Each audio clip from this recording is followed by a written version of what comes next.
Welcome Tech Lovers, Ibrar here. Today I am going to cover Portr client setup. This is the part 3 where we can see client setup and its configuration. Let's jump to the lab.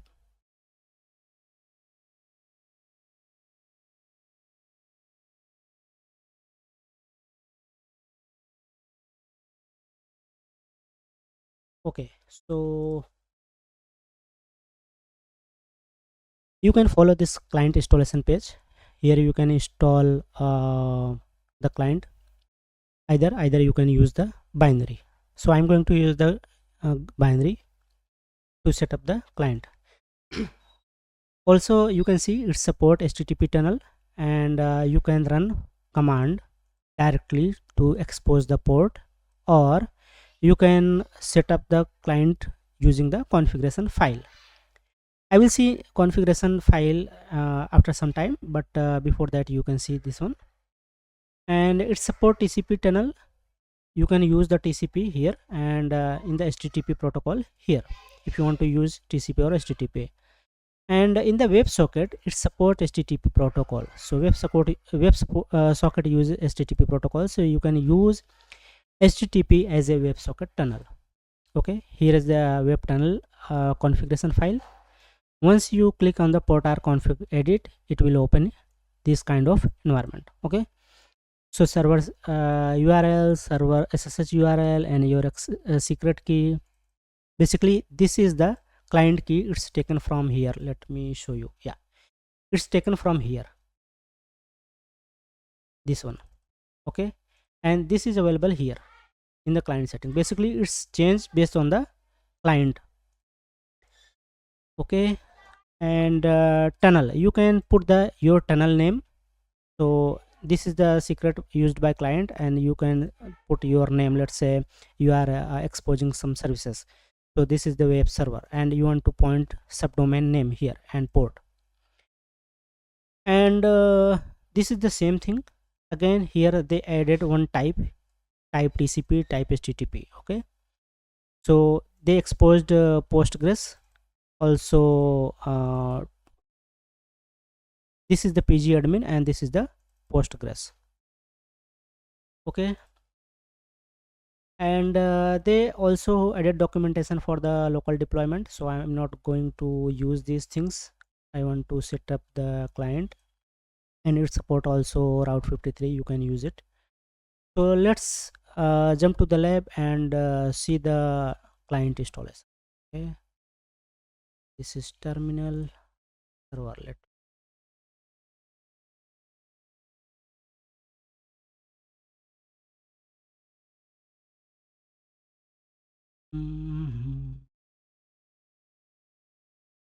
So let's start the setup. Okay, I want to basically expose below services. uh, Here you can see I am running multiple services, so I want to expose, let's say this one, Homer, and let's say another services. Yeah, this one. Okay, so I want to expose this one. For that I need to run the client. I want to set up the client. For that we need to create a directory, so I'm going to create a directory, and want to opt.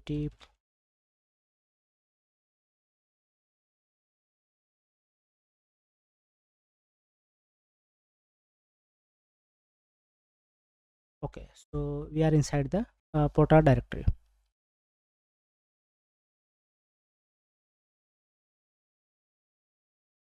Okay, let's set up the client.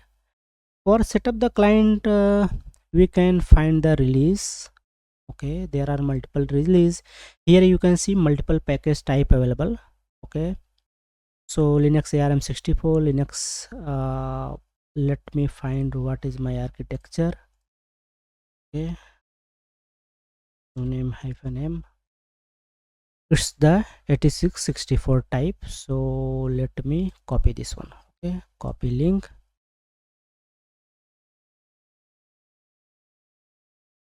Okay,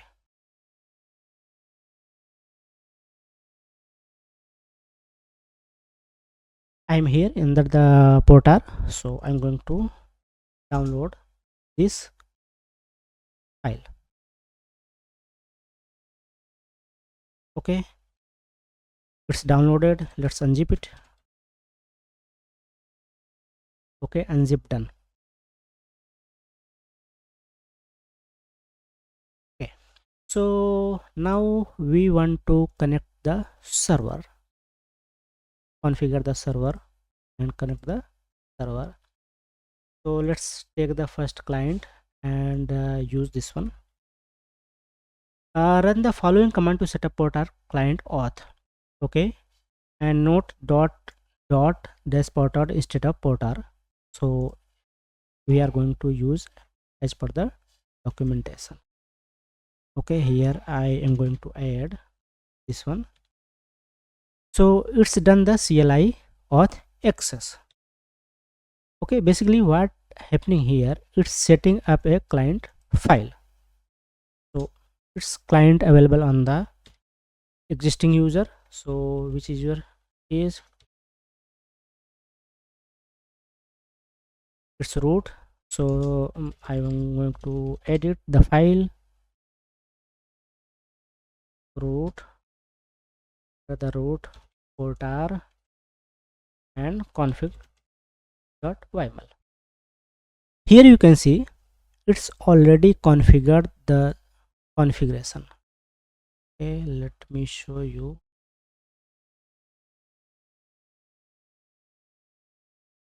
Yeah, it's showing here. This is the template, but once we run this command, it will automatically generate this kind of file. Okay, so it's added the server URL, SSH URL, secret key, and yes, login is disabled. Let's enable it. Okay, tunnel name default. So I am going to change the tunnel name, and let's say I want to expose what I want to expose. Let me, okay, I want to expose dash dot and dashboard. Okay, so let me edit file. Okay, here dash b, and here. Okay, and port is 7575. So 7575. Let's enter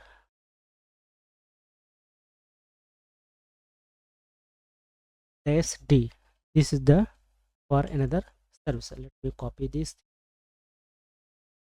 thing.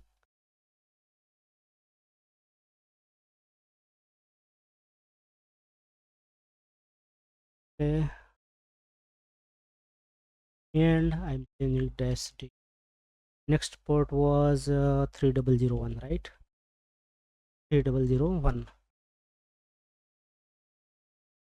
Let's see. Okay, so let's start the server. So our executable file is here. So I'm going to use portr dash dash. Here it is showing that this is the version, and you can start config.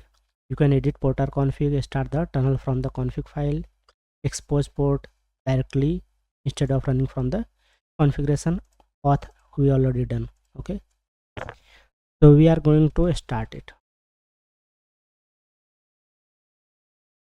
You can see here my services is redirected to localhost 3001 and 7575. Okay, so we did the setup here. You can see here under the active connection, it's showing two services. One is the first one is the subdomain dash b, second is the dash d, dashboard and dash dot. Okay, so let's access this one,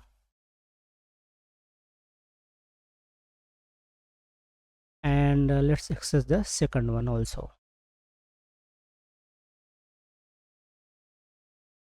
You can see here the dashboard is working fine, and my dashboard, this one, is what, it is not there. Okay, okay, no problem. Dashboard, you can see here, and this is the dash dot. Okay, so you can expose this one, and also it's taken SSL from the wildcard. You can see here, this is the wildcard certificate taken from the KD server. Okay, also you can do one thing. Let me tell you. Once you see here, this is basically we enable the logging. That's the reason it's showing the log. And starting tunnel connection for 7575301. Yeah, you can see here Portr Inspector running on the port 777. Okay. Let me see, that's the one 1.100 and 7777. Okay, here you can see both services is running. This is the client admin panel, and this is the, where it is, yeah, this is the server admin panel. Okay, in the server admin panel you need to select the first client. So we use the client A. In client A you can see the connection which is already connected.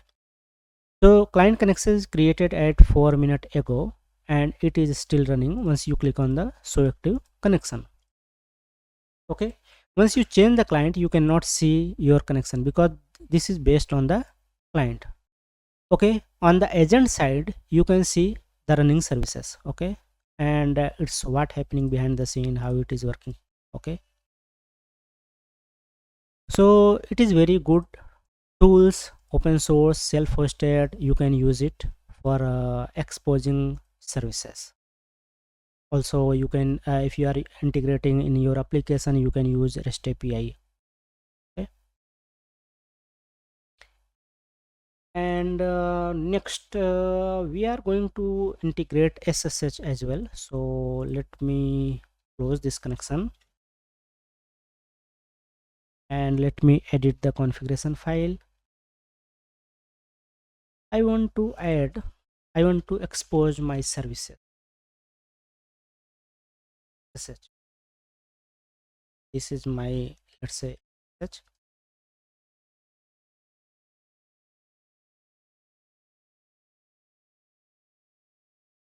Let's say this is the client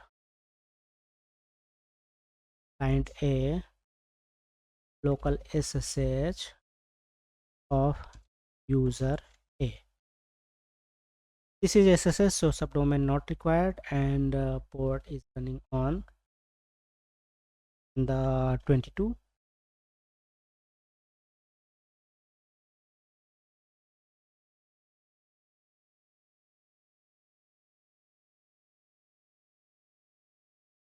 Verify everything seems fine. Let's start the server. Now you can see something wrong here because we not mention the type of connection. Okay, so we need to add its type. Let me show you here where it is, the guidance. Yeah, here basically this is followed by TCP.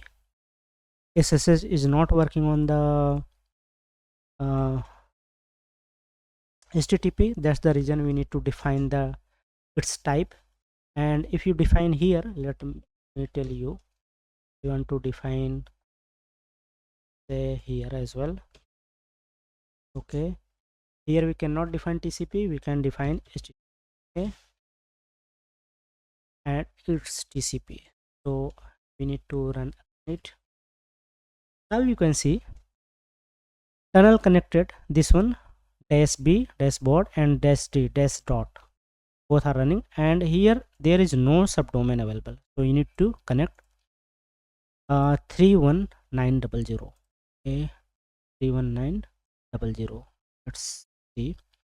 It's required port 3000 to 4000. We already open in firewall, so it's working fine.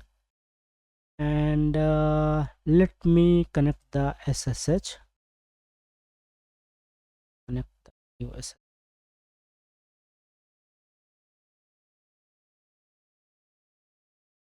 So I am going to connect this one from the remote side. Okay, and port is 31900. Okay, port is 31900. So assume that we are going to access this SSH client A SSH from the remote side. Okay,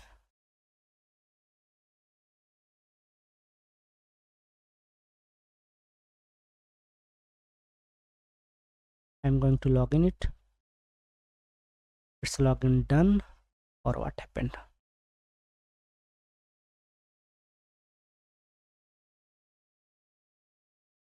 We put wrong password.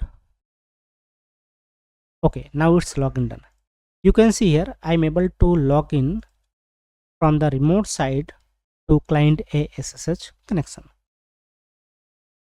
You can see here it's connected, and I'm able to see the terminal. You can see here CPU core and memory. Okay, so with this Portr you can use HTTP TCP, both kind of connection, also WebSocket. Basically WebSocket work on the HTTP, so you can use it. Okay, and let me show you from the client side. You can see here SSH client is not showing here, but you can see in the admin section. Okay, in the admin section you can see here the one connection is working here. Okay, 31900, that is active. But on the client side you cannot see. I thought that this is the under development. I'm not aware Amal Saji will develop it or not, and there is no documentation to connect SSH from the outside. But I did a lot of R&D on it, and I exposed this one. Okay, and on the console only the HTTP one is showing. TCP connection is not.